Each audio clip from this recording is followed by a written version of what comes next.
विश्वनाथ चक्रवर्ती बता दें, अनुचार प्रकाश का बता दे, चूणिकाकार बता दे, और छोड़िए उन बातों को। आपके गुरु जी के पिताजी ने भी टीका लिखी है, उसी पुस्तक को भी मंगाया जाए। अगर उसमें राधा शब्द हो, मैं मुंह नहीं दिखाऊंगा कभी। ऐसा हो ही नहीं सकता, अर्थ का अनर्थ। हाँ? नहीं, हमको कष्ट यह है कि हमको बोलना पड़ा बीच में, क्योंकि अगर अनिरुद्धाचार्य की जगह ये बात और कोई बोलता तो मैं कतई नहीं बोलता। लेकिन अनिरुद्धाचार्य जी इस समय टीवी पर छाए हुए हैं, लाखों लोग इनको सुन रहे हैं, तो ये तो यही समझेंगे ना कि अनिरुद्धाचार्य बोल रहे हैं। इसलिए आपके द्वारा कोई अपशब्द नहीं निकलना चाहिए। मैं आपसे वंदन करता हूं, कभी कोई अनर्थ करना हो तो विचार करके करिए। मैं और कोई बात नहीं, सबको क्षमा मांगता हूं। भागवत जी के अष्टम स्कंद के 10वें अध्याय में लोग कहते हैं भागवत जी में राधा का नाम नहीं है, राधा का नाम नहीं है। ये लोग गलत कहते हैं, जो भी कहता है गलत कहते हैं। लिखा हुआ है, मैं आपको श्लोक दिखा रहा हूं। भागवत जी के 8वें स्कंद के 10वें अध्याय में श्लोक नंबर 40 है, लिखा है उद्यतायुध दौरदंडई राधावंतो भटान मृधे। राधावंतो लिखा, स्पष्ट लिखा गुरुजी। ऐसा है, नाश मत करिए। आधावंत है, आधावंत में दौड़ते हुए, या संधि हो गई है गुरुजी। नहीं नहीं, ये गलत बात है। आप जो है उच्चता उठाई आयुधों को लेकर के आधावंत। गुरुजी गुरुजी गुरुजी गुरुजी गुरुजी, हम तो आपके दास हैं। अनर्थ मत कीजिए ना। हमारे गुरुजी कहते हैं ना ना गुरुजी, इसका अर्थ तो सुन लीजिए, इसका अर्थ तो सुन लीजिए।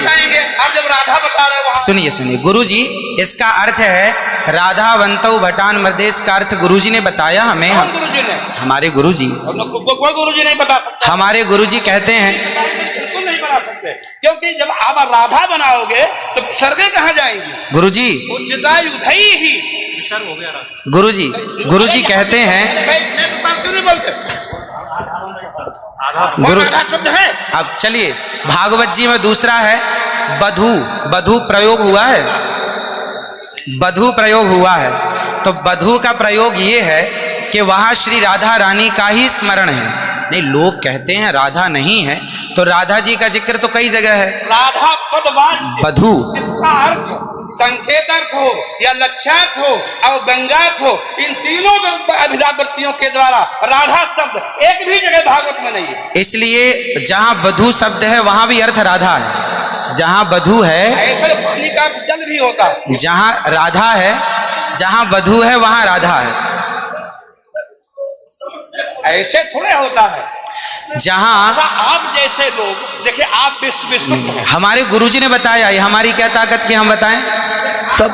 शब्द ही अर्थानाम अभिव्यक्ति त्रिभिन्न भवति। महाराज इनकी बात सारा विश्व सुनता है।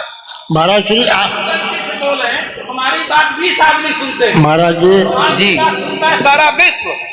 त्रिपाठी जी, महाराज आचार्य जी, आपके चरणारविंद में मेरा निवेदन है कि अरे आप हटिए सामने से।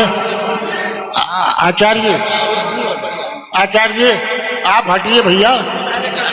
अरे नहीं, लेकिन ऐसा श्रीधर, आप विश्व को सुनाते हैं इसलिए कह रहा हूँ। श्रीधर जी नहीं तो गलत सुना रहे। इन्हें हटाओ। कोई गुरु नहीं बता सकता यार। चलो गुरुजन का हम चलते हैं, अगर गिरिराज जी बता दें। आचार्य जी, श्री गुरुजी ने कहा है कि यहाँ जो राक्षस हैं वो राधा रानी का स्मरण करके, जो राक्षस हैं राधा रानी का स्मरण करके और युद्ध करने चले। जो राक्षस हैं भटान मृधे जो है, गुरुजी ने बताया कि जो राक्षस लोग हैं वो किसका स्मरण करके युद्ध करने चले?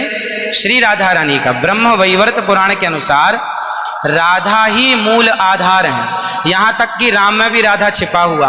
आप राम का अर्थ समझिए, राम मतलब राधा, माँ मतलब माधव, दोनों का एक अक्ष है, तो राम हो गए। ये बातें स्वीकार है, लेकिन और जैसे बधू, जैसे आपने कहा कि राधा जी भगवान श्री कृष्ण ने अपने कहा आओ मेरे कंधे पर बैठ जाओ, तो किसको, कौन है वहां पर?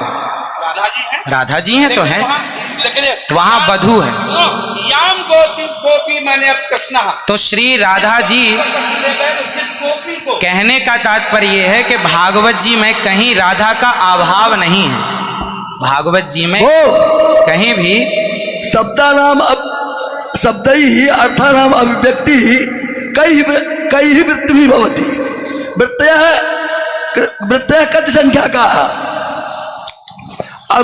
अविदावृत्त्या लक्षणावृत्त्या व्यंजनावृत्त्या शब्दानाम अर्थस्य अभिव्यक्तिर्भवति। अस्ति कश्चन विद्वान् वक्तुं शक्नोति। महाराज जी, आप दोनों के पावन चरणारविंद में मैं हाथ जोड़ करके निवेदन करता हूँ, मेरी बात सुन लीजिए। नहीं, आप तो गुरुजन हैं, गुरुजन हैं, आप ही तो सिखाएंगे। मैं कह रहा हूँ अर्थ का अनर्थ क्यों सभा में करते हैं लोग। तुम पूरे विश्व को सुनाते हो।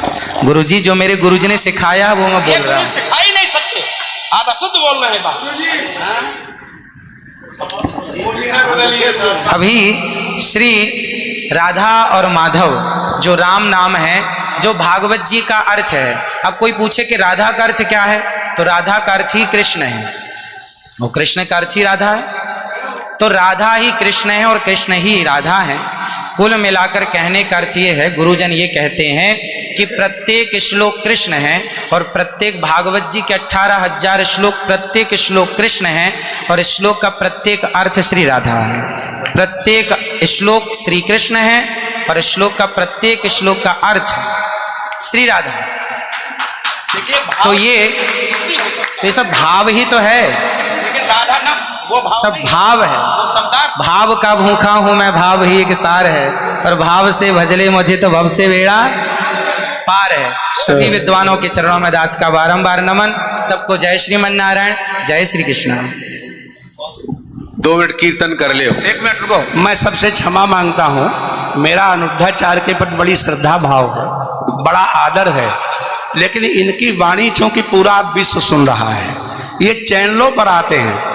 भाव जगत में हम कुछ भी कहें, लेकिन जब हम ये कहते हैं ये शब्द में लिखा है, तो वहां पर शब्द और अर्थ का संयोग, क्योंकि गिरा अर्थ जल शब्द बोध्यो व्यनक्ति अर्था शब्दोप्यर्थांतराश्रय एकत्व व्यंजकत्वे तद अन्य से सहकारिता।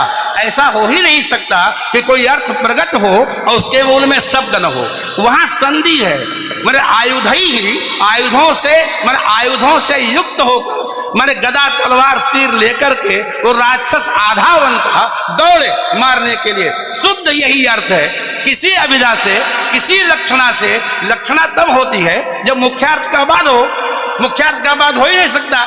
सीधा स्वामी बता दें, विश्वनाथ चक्रवर्ती बता दें, अनुचार प्रकाश का बता दे, चूड़िकाकार बता दे, और छोड़िए उन बातों को। आपके गुरु जी के पिताजी ने भी टीका लिखी है, उसी पुस्तक को अभी मंगाया जाए। अगर उसमें राधा शब्द हो, मैं मुंह नहीं दिखाऊंगा कभी। ऐसा हो ही नहीं सकता अर्थ का अनर्थ। हाँ? नहीं, हमको कष्ट यह है कि हमको बोलना पड़ा बीच में, क्योंकि अगर अनिरुद्धाचार्य की जगह ये बात और कोई बोलता तो मैं कतई नहीं बोलता। लेकिन अनिरुद्धाचार्य जी इस समय टीवी पर छाए हुए हैं, लाखों लोग इनको सुन रहे हैं, तो ये तो यही समझेंगे ना कि अनिरुद्धाचार्य बोल रहे हैं। इसलिए आपके द्वारा कोई अपशब्द नहीं निकलना चाहिए। मैं आपसे वंदन करता हूं, कभी कोई अनर्थ करना हो तो विचार करके करिए। मैं और कोई बात नहीं, सबको क्षमा मांगता हूं। श्रीधर स्वामी बता दें।